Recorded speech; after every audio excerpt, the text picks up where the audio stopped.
know if I ever meant to subvert any expectation. I've actually found that when I'm passionate about something, I hate when people don't always do justice when they try to spin it. So it was more that I wanted to honor the time honored films that inspired the slasher elements of the movie, but it was the fact that the original idea was a crime thriller element, and so weaving in the masked killer elements with that realism was not really to try to subvert anything, but to try to do a unique spin. I didn't want to, you know, mock anything. I didn't want to make fun of anyone else's work, anything like that. I wanted to take the best of both worlds and just try to blend them. So that was always kind of my intent behind it.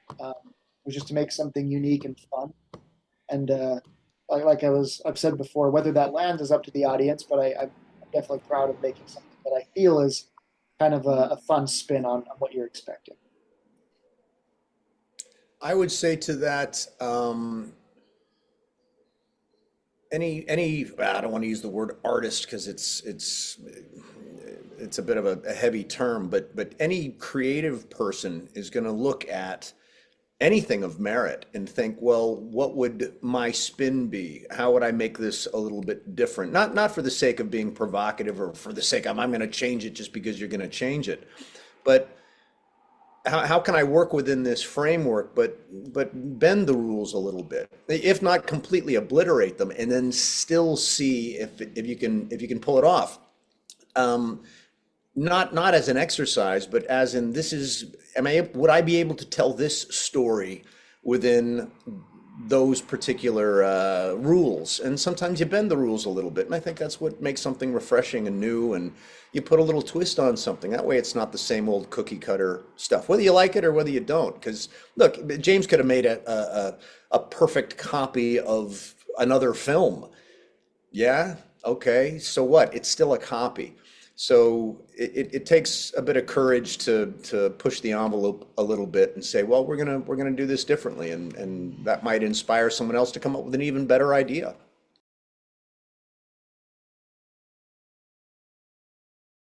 Wouldn't call it a slip in. Look, it starts on the page. It starts with what James first presented, and then you're able to look at it and break it down, and then add a little bit, and then see how can you make it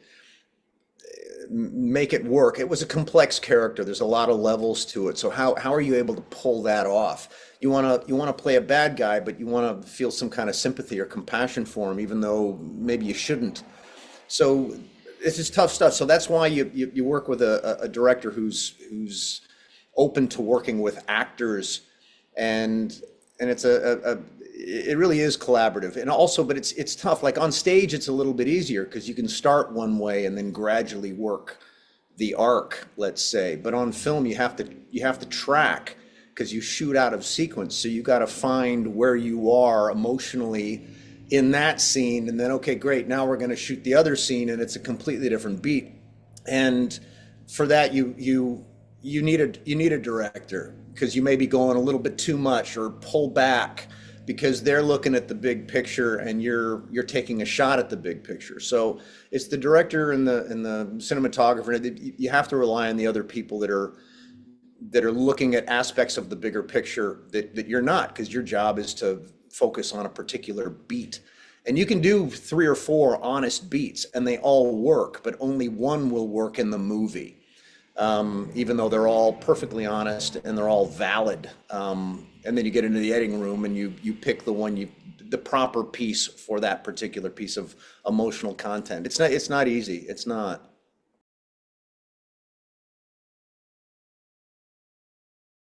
The shooting script that we actually took on set to film, most of that is pretty true to the script. There were a few scenes, specifically character moments that evolved quite a bit. So there's the snow cone shack scene was one that we kind of came up with on the day.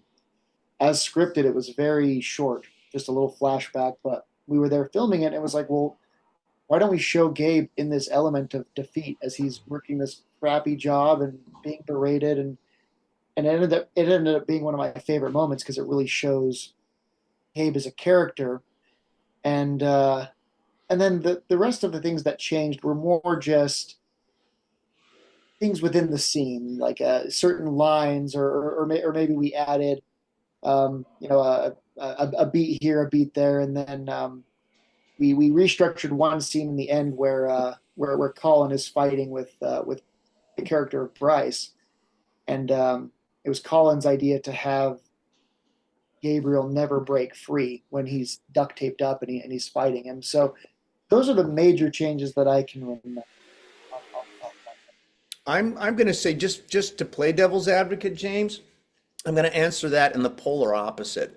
And what I'm going to say is that none of what was scripted ended up in the movie, which of course is an exaggeration. But what I mean is, just because you're saying words that were on a piece of paper, there's still so much to discover. There's so much magic that's revealed because you're not in that room when you're reading a script, in your car. You're on set now, and the camera's going to do different things, and the actors are going to do different things, and the actor I'm working with, is whom I never met before, is now going to bring something, and I'm going to react differently. So, and then of course you get into the edit room, and it's like, well, we've got this, and there's so many. There's 100 rewrites that take place. Um, in the end, if you've done your job right. This is going to sound extreme and it's hard. James, I know you'll know what I'm talking about, even though it sounds like I'm a horse's ass. But the film should resemble nothing of the script. Sure. It should be so much more. The script is somebody saying, "Hey, uh, it's a guide. It's a compass." But it doesn't necessarily define the path. And even after you've finished shooting, it's not until you get into the edit room that you realize that you can still make 10 different movies, and you whittle away, and you whittle it down to 5, then you whittle it down to 3, and then it's this movie or that movie, and then you finally go with the movie that it is. Because in the end of the day, with so many people contributing to it, it kind of transcends its original source in many ways. Sure.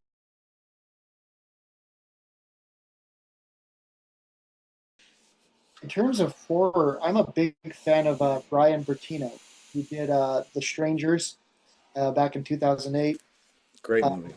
yeah, and then he also did, I think, one called The Monster. And mainly because those movies are very much a similar approach. At least I think that's his intent. Is he takes a setting and he puts some real people into it, whether it's the mother daughter and the monster one, or the struggling couple in The Strangers. And those always resonated with me. I really loved those, and so his movies really do influence me quite a bit. Another couple names I'd throw out would be Dennis Villanueva. I've never seen a bad movie from him. Um, I just love his style and what he brings to the different genres, whether it's sci-fi or thriller, or like uh, in different genres. I just think he's a master of all trades. And then the final one I'd say is kind of an obvious one for a lot of filmmakers, but Peter Jackson, big Lord of the Rings fan, and love watching the behind the scenes of those movies, how they were made, because it's such a those are, I mean, big Hollywood productions, but at the same time they use some of the at the core some of the same methods that like I try to use even in these indie films of practical things and blending fake versus real as opposed to just relying on CGI. So those Lord of the Rings films are a massive influence in my creative and personal life. I just love what he did with them.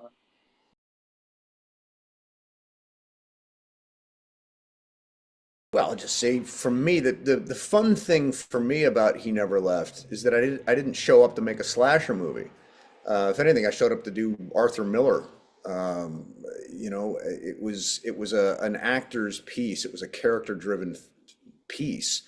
The genre was horror, but again, I couldn't do anything about that. And you're not going to show up and act in a horror movie. You're gonna play the character and the complexities and all the different levels of a person who's in that particular circumstance. So for me, it was just a joy to be able to explore a character. In terms of the genre and all the rest of that stuff, that was all James and Michael. I had really nothing to do with it, just other than to play my part as honestly and as truthfully as I could, and then and let the rest is wasn't up to me. Just hit my mark, say my lines, and give it all I got. For me, I mentioned The Strangers before. As far as a specific slasher influence, I think that was a big one. That one is just stuck in my head for years and years. I like the realism in that movie. I love the acting, I love the setting, the isolation, the helplessness. Those elements are very inspirational to me. Um, Specifically with He Never Left. Um, I mean, other movies I think I could throw some credit to would be like Zodiac. There's some very disturbing stabbing scenes in that. That kind of stuck with me. And No Country for Old Men. And then, which again, those two aren't necessarily slashers, but these sadistic killers. And then obviously looping back, there's some Halloween in there, going back to the roots of the slasher genre, back to Michael Myers and things like that. So for me, it's kind of a full circle. There's a lot of influences, but I think those would kind of be the key ones. Oh, uh, would be remiss to not mention Rear Window, another horror classic from Hitchcock back then with Jimmy Stewart. That was another one that I really drew from as far as how that feels to be stuck and helpless. So I think that those movies are all kind of in the melting pot of what He Never Left comes from.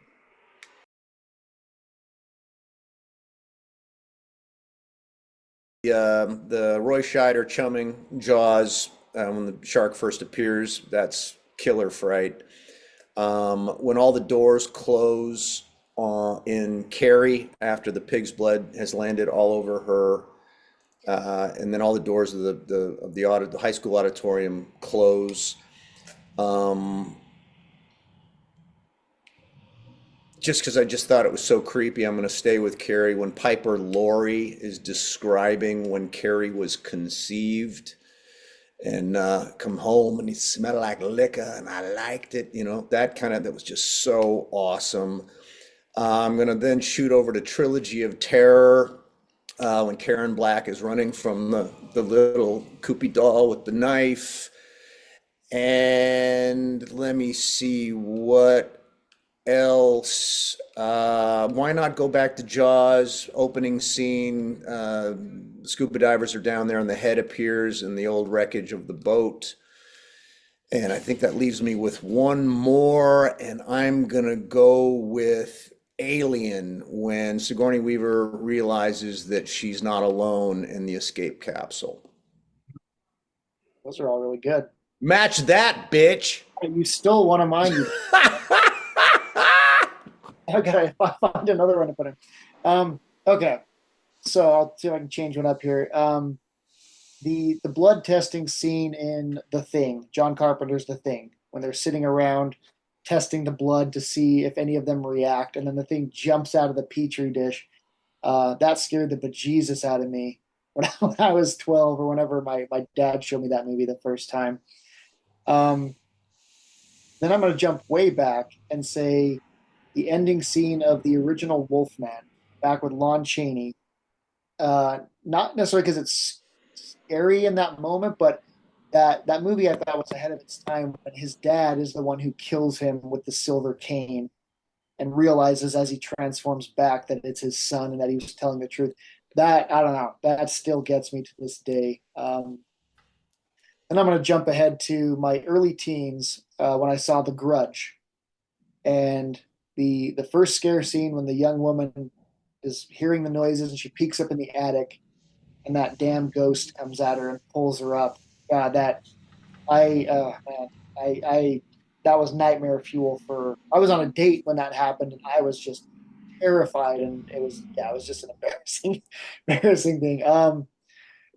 Well, I had an Alien one, so I'll go with another Alien one. I love in Signs when it's the handheld of the birthday party and the kids are arguing and Meryl's watching the TV and you see the alien step out from the bushes. I think that one really made my skin crawl a lot. I remember I watched Signs by myself in the theater and one afternoon I rode my bike there and I had a good idea. That one scared me. Um, and then kind of a genre creating one that always sticks with me is just the ending of the Blair Witch Project. I know a lot of people either love or hate that movie. Oh, the guy are standing in the corner. Yeah, Oh, fuck. It's yeah, that so one. good. because you don't even see it. It's like it's just kind of there, and oh my God, it's so good, so good. Less is more on that, and that scene lives rent free in my head. I think about it like once every 3 or 4 months to this day. So yeah, I think those would be my top ones. And then I'd add as an extra credit, James, the Sixth Sense when the kid is in there and he's screaming in the closet at the top of the stairs, and then he just stops yeah, talking. Oh, just that silence is so good. good one too. Yeah.